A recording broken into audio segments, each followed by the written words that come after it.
Hello, my name is Emily Redding, and my decade speech is over the 1970s.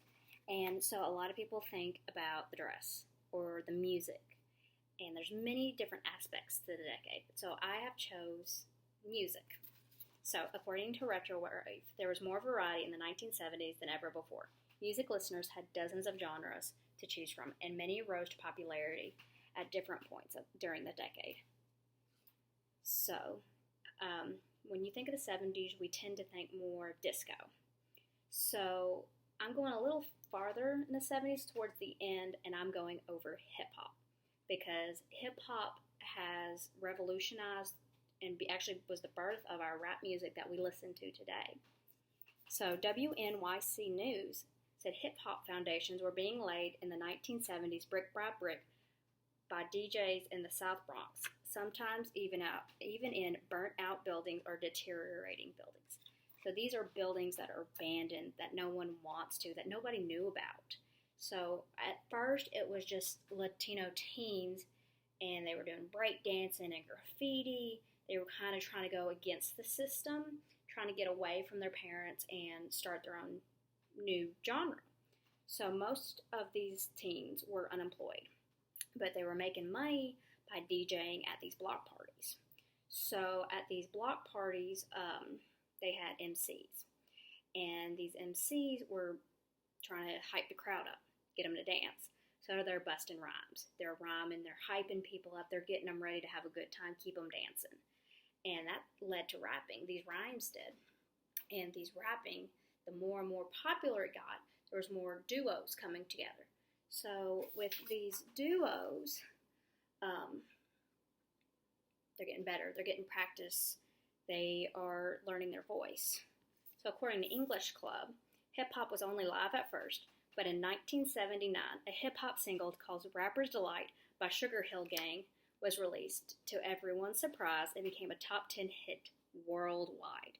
So not only in the States, but overseas, everywhere, this new genre was coming out. It was going against the disco that their families were listening to, and the younger generation was starting to have something they could call their own.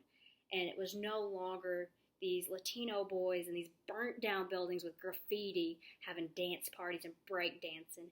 It was listened to, it was known, it was published. So with these more hip hop records that were coming out, it was more accepted, more listened to. And at the time, it was LL Cool J, Run DMC, and the Beastie Boys.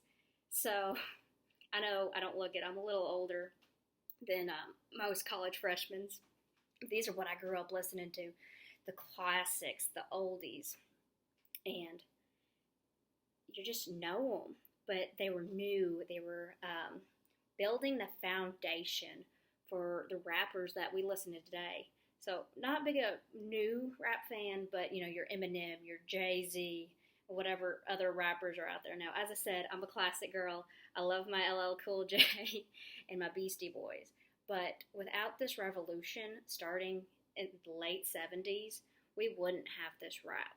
We had to start from somewhere.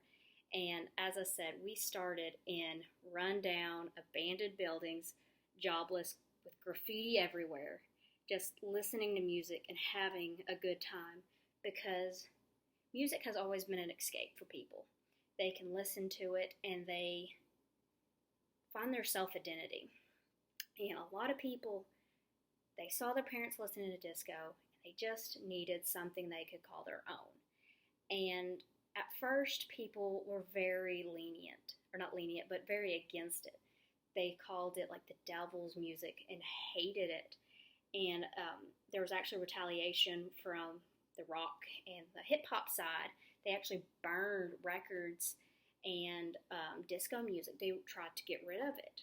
So these two sides fought, the good Christian suburban mothers, basically, against this group of teenagers. And you know how it is, living in the Bible Belt. If something's wrong, it's the devil's work. So with Rapper's Delight coming out and being published and hitting the top 10 worldwide, it set a precedent. It's like, look, this isn't just in a rundown building somewhere. This isn't your hooligans. This is music. This is something that we are proud of. And apparently it was good enough. It hit the records. So it is reformed. It is structured now. It is no longer hidden from the world. And that's why I chose hip hop, because it is a big part of our culture nowadays with the rap. Thank you.